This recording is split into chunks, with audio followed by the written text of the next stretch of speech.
Hello friends, আমি শম্ভু। আপনারা দেখছেন পূর্ণিমা গার্ডেন। তো এই গাছটা সবাইকার বাড়িতেই থেকে থাকে, এটাকে আমরা নটা বড়টা বলি।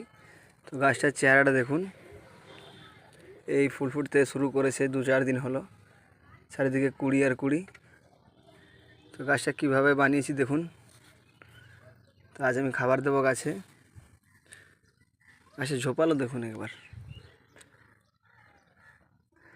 তো কী খাবার দিচ্ছি দেখুন আপনারা।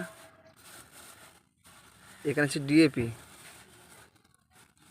ডিএপি দেবো আমরা 2 চামচ।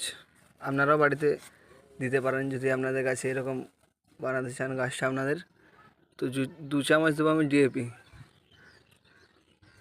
এখানে। আর 2 চামচ দেওয়ার পরে আর দিচ্ছি